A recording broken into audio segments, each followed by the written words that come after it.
Tozo kenena kolobe la victoire, il y a République démocratique du Congo.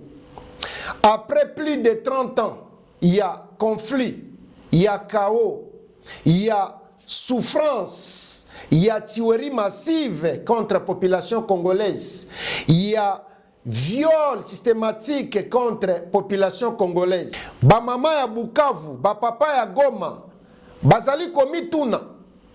Est-ce que kaka na signature o esalemi na États-Unis d'Amérique entre ministre d'Affaires étrangères ya République démocratique du Congo, Madame Thérèse Kayikwamba Wagner, na ministre d'Affaires étrangères ya Rwanda, yango nde kosilisa souffrance oyo toza nango lelo? Bakongole mingi balingi koyeba nini Congo eko bénéficier nango na signature oyo.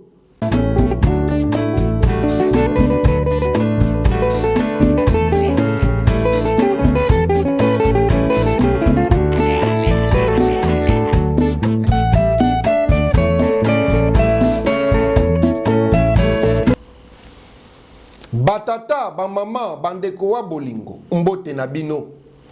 Boye malamu na mayangani na Politique TV.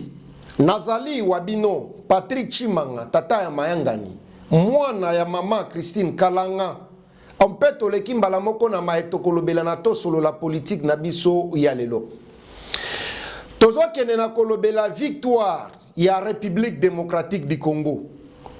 Après plus de 30 ans, il y a conflit, il y a chaos, il y a souffrance, il y a tuerie massive contre la population congolaise, il y a viol systématique contre la population congolaise, il y a non-respect, il y a intégrité territoriale, il y a RDC, il y a vol, il y a matière, il y a minerais, il y a République démocratique du Congo. Et pas à pays voisins, bien sûr, précisément Rwanda. Mais tolali tolamuki tomoni signature de la déclaration des principes entre République démocratique du Congo na République ya Rwanda devant secrétaire d'État américain na kombo ya Marco Rubio kuna na Washington DC, capitale ya États-Unis d'Amérique, na mokolo ya le 25 avril 2025. Tomoni ba Congolais a monde mobimba ba sepeli, ba misusu ba sepeli te. Koyima ezali na kati ya ba Congolais. Ba Congolais mingi bazali komituna question pona koeba. Est-ce que kaka na signature ekoki kosilisa guerre oyo toza nango plus de 30 ans? Ba mama ya Bukavu, ba papa ya Goma, ya Mbujimai, ya partout na Congo, Lubumbashi, Kamina, bazali komituna.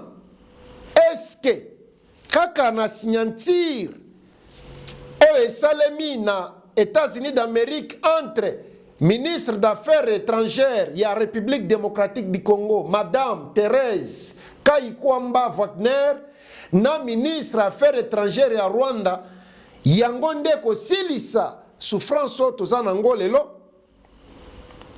Bakongole mingi balingi koyeba nini Congo eko bénéficier nango na signature oyo. Pamba te banguna ya Congo basi batie pe ba batterie en marche. Armée numérique rwandaise etie ba batterie nango en marche. Na ba quelques Congolais o ba recruter pona ko désinformer population congolaise, pona ko pesa bobangi na kati ya population congolaise basi babandi misala na bango. Mingi ba ye déjà pona ko désinformer, ko expliquer bino na ndenga mabe, et mingi bobengi ngai pona koeba tata mayangani nini ezali koleka ozolo bate pona nini et pona nini okomona na te mikolo ebele.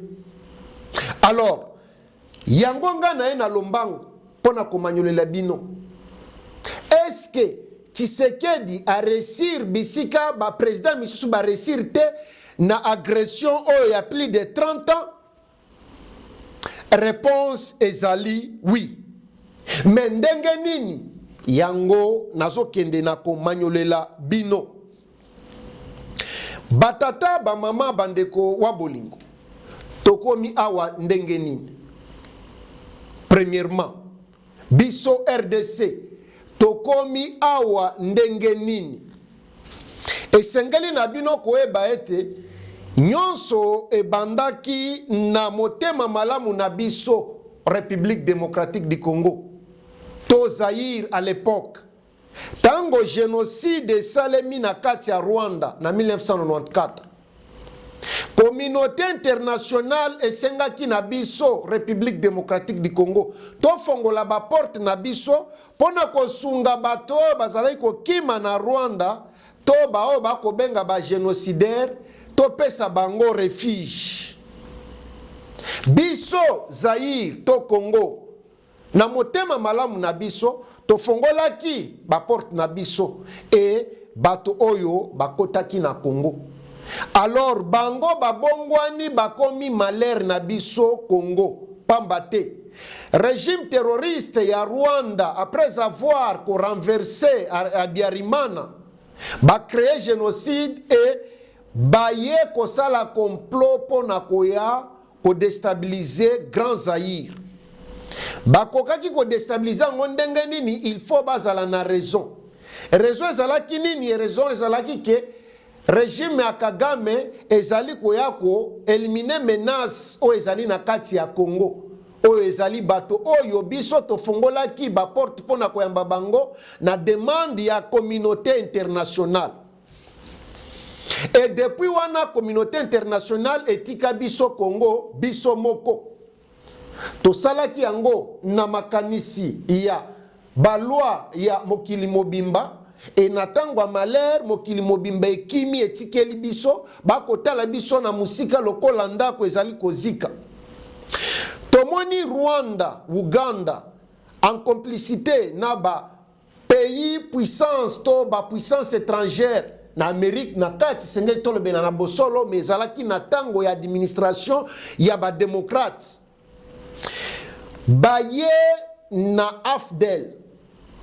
Mais pona ko komisa yango rébellion moko ezala vraiment eloko ba congolais bazwaki musée Laurent Désiré Kabila na ba congolais misusu. Baye Kabila comprendre que non agenda na bango ezalaki mususu tango alingi a tourner to atelemela bango bango ba éliminer ye babomaki ye. Na sima ya koboma Laurent Désiré Kabila, communauté internationale etali kaka musika elobi rien. Tomoni bacheli biso Joseph Kabila. Po tango akotaki na présidence azalaki na Kabange te. Kabanga ya kobakisa ngo kala mingi te. Tango apretaki serment na 2001 alobaki kombo nanga ezali Joseph Kabila. Na pouvoir ya Joseph Kabila, ton règne Joseph Kabila, ezali bisika bietomoni Rwanda na ba complice na ye bakokisi sikoyo agenda na bango o bazalaki kosenga vraiment to bazalaki koluka oyo musée Laurent Désiré Kabila aboyaki kopesa bango ne jamais trahi le Congo même si mutoaki na bango mais a comprendre quand même na sima alobaki ne jamais trahi le Congo. Mais na tango ya Joseph Kabila tomoni mixage tomoni brassage. Mixage à liboso e bandaki na 1+4 1+4 bisika bietomonaki RCD go RCD représenté par ba Rwandais to lo ba Rwandais MLC oyo Jean-Pierre Mbemba zanango lelo ezalaki eloko ya ba Ougandais et tomoni ba Ougandais ba Rwandais et les autres baye ba komi ba Congolais ba soda na bango baye ba komi na armée nationale. Première infiltration. Infiltration ami baleto e komona ye na tango ya CNDP voilà 2009 CNDP ya ba Laurent Ngunda et les autres toye nasuka gouvernement signé na bango ba accord ba kotisi bango na ba institution ba mwanga chuchu ba kotisi bango na ba armée partout ba infiltrer biso lisusu mais tango bazo sala bazo signé ba biloko yo condition ezalaki moko tozo signé na bino gouvernement mais biso tokozalaka bisika tozali wapi na este toko déplacer te tokozalaka kawana c'est-à-dire pour ba garantir pillage ya ba ressources ya Congo ba coltan ba or ba diamant pona kotanga kaka bawana tomoni na 2012 memema 2012-2013 memema M23 aye lisusu donc brassage, mixage et komaki lolenge ya ko infiltrer Congo et puis ba congolais mal intentionnés komaki lolenge na bango ya ko koma ba politique to ko accéder na pouvoir ozwi manduki okie obomi bandeko na yo sima ba bengi yo ba signé na yo okomi ministre okomi député tomoni élection et salemi na 2018 oyo Tata Mokonzi ya ekolo Félix Antoine Tshisekedi Tshilombo akomaki président. Un président civil a simbi manduki te, aebi makambo manduki te. Ba pesie pouvoir et pas la population pamba te bakendaki na élection. Ezala salemaki na ndenga malamu, ezala salemaki na ndenga mabe. Mais zali élection, résultat élection, yangonde bimisaki et cour constitutionnel et confirmaki. Donc, na logique, population, moute votaki. Et nani azalaki président Seni Corneille Nanga. Na ebandeli ya pouvoir ya Tshisekedi azalaki na Kabila ensemble. FCC cash. Bisiko tomonaki na kati ya parlement majorité zalaki ya FCC et Tshisekedi azalaki na présidence mais pour asa la pouvoir na malamu ba komaki elongo ensemble na sima mikolo tomoni Tshisekedi aeli biso discours à 6 minutes oyo etiaki fin entre mariage ya FCC cash à partir ya ona Kabila comprendre que Tshisekedi azali sous facile à manipuler pour selon stratégie ya Kabila, selon stratégie FCC zalaki, toko chaye wana, toko contrôler ye, soki a sakani na biso, a respecter biso te, toko destitué par justice, soki to raté wana, toko sale coup d'état, soki to raté wana, toko bomaye. Plan na bangonde zalaki wana. Mais balali balamuki Tshisekedi akati mariage. Tshisekedi akati mariage Kabila na batu na ye bakomo yima yima.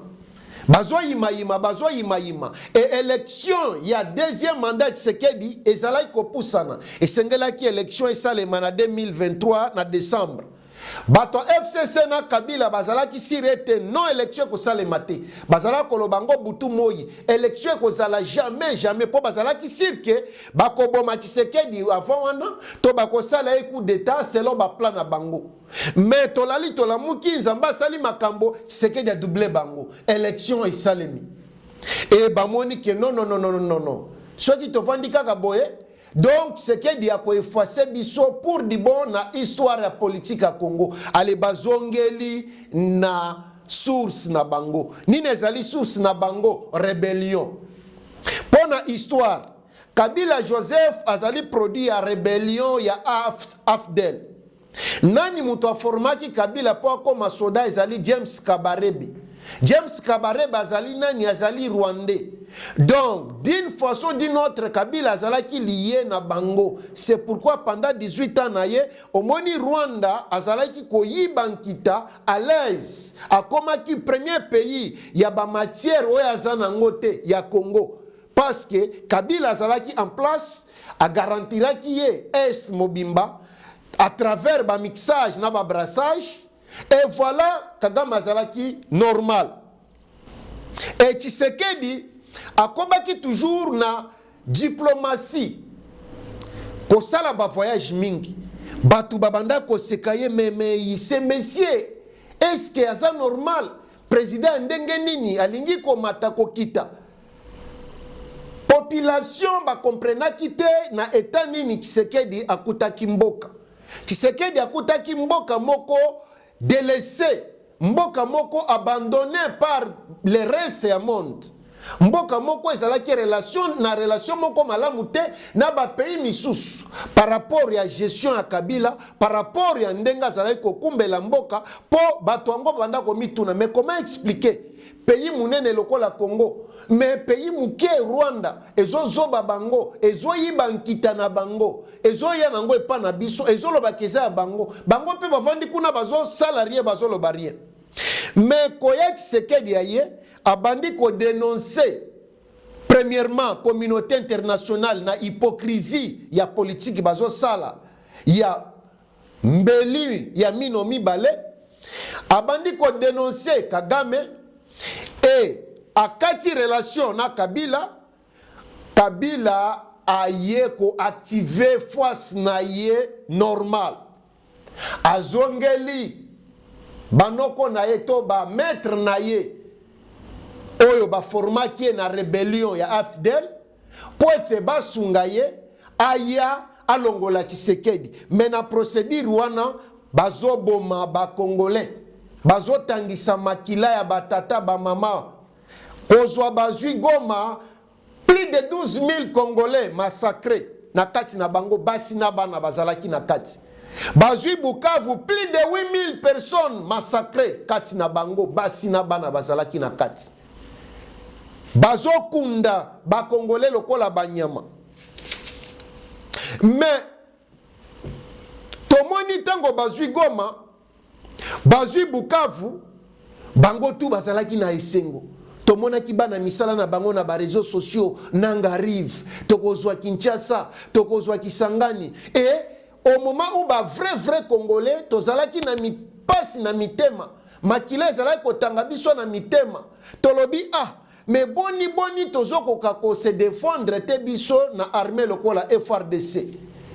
Toyeko comprendre que infiltration le kaki mingi, ba Rwandais bazalaki mingi, ba Ougandais bazalaki mingi, et ezalaki impossible to réussir guerre oyo toto gagner yango na cha ya bataille. Yango Félix Tshisekedi na gouvernement na ye ba activaki diplomatie. Mais diplomatie na ye ndenga na uti ko ebisa bino azalaki ko affronter premièrement ba auteur ya makambo nyonso tu communauté internationale na ba grande puissance, et azala ko lakisa bango misapi et suka esimbi pona nini tomoni Rwanda na ba terroriste na M23 bazalaki toujours na même idéologie ya keno, tozo kende kosala ba négociation, tozo na ba cahier de charge poete tozo ba ministère tokota na armée ndenge ba mesana kosala. Mais Tshisekedi lokola stratège azo fente bango, tomoni abendi bango na doa ndenga lobaki premièrement avant na solo na n'importe qui faut na solo la kaka na Kagame ye moko tata na bango. Et oui, et salemaki tomonaki Kagame na simako kima na processus ya Luanda akendaki na doa kokutana na Tshisekedi face en face, mbuzu tumbuzu. Et Tshisekedi ayebisi ma ya inezala posa ko ebisa ye, et simanango tomoni M23 délégation nango na délégation gouvernement Kinshasa bake kokutana pona kosala ba pour parler. Tango bazo sala ba pour parler na kati ya Qatar kuna na Doha, nzoka Tshisekedi azo beta déjà na administration Trump. Pona histoire et sengeli boye ba ete Qatar azali ko travailler en collaboration mingi na États-Unis d'Amérique. Na Middle East to kuna na partie ya monde wana okomona ete Qatar nde azali vraiment ko jouer rôle ya négociation na ba conflit mingi oyo États-Unis azali involve direct ou indirect. Soki botmoni maye koleka entre Israël na Palestine, Qatar azali ko jouer rôle munene pour na négociation. États-Unis azali pe involve. Soki omoni maye koleka entre États-Unis na Iran, Qatar azali involve na ko jouer rôle. Donc, États-Unis mutotindaki Qatar pour ébota la processus ya Luanda, ya Nairobi. Tango bamonaki gete batwana bazo sala baje. Trump alobi non, moi j'ai besoin ya kozwa minéraux ya Congo pour bango pe ba bénéficier nani infrastructure banzela ba hôpitaux batongela biso ba classe minene pays na biso pe ekota na nzela ya ba pays o eza développé. Alors Trump atindi Qatar a bendi Tshisekedi na Kagame bakutani ba fente M23 na AFC nzoka kotoyo jile zo salema na Washington. Tolali tolamuki na mokolo ya le 25 avril 2025 tomoni ministre affaires étrangères ya République démocratique du Congo Madame Thérèse Kayikwamba Wagner na ministre affaires étrangères ya Rwanda ko signé déclaration ya principe entre deux pays. Alors, pour nabino ba Congolais boko mituna, est-ce que signature ya déclaration ya principe entre Rwanda na RDC ezali suka ya guerre yo tozana ngo plus de 30 ans? Réponse ezali oui, ezali tout juste ebandeli ya suka. Ezali ebandeli ya suka ya guerre oyo tozali nango.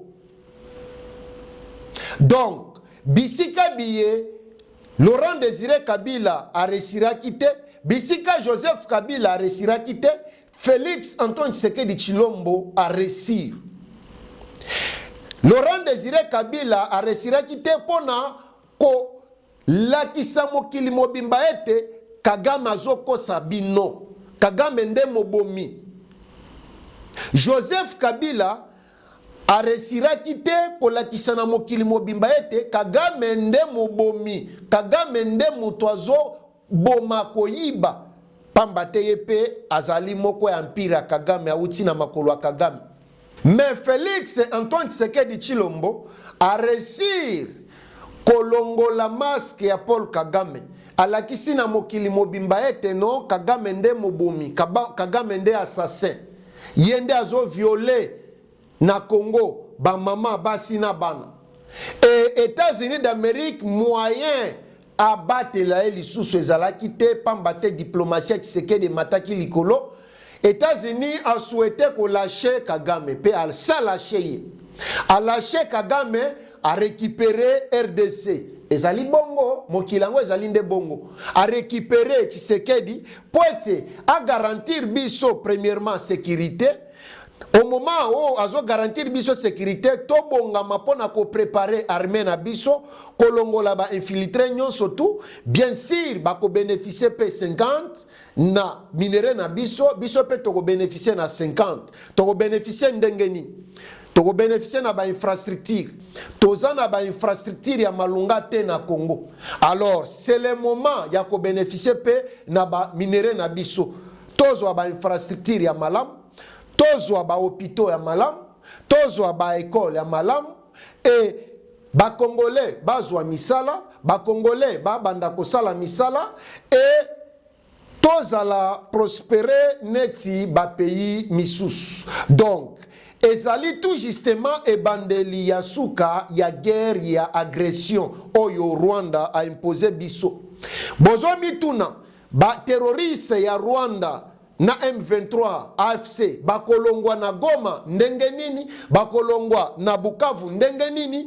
Rendez-vous à bientôt pambate na mokolo ya le 2 mai 2025 oezoya ekozala mokolo oyo États-Unis d'Amérique na République démocratique du Congo na Rwanda bako dévoiler cahier de charge ya ndenge nini Rwanda voit quitter République démocratique du Congo, ndenge nini Rwanda ko retirer ba soda na ye na ba terroriste na ye ya AFC M23, et ndenge nini gouvernement central ya Congo e ko récupérer territoire nyonso to ezalaki sous occupation ya ba terroriste ya M23 na tata na bango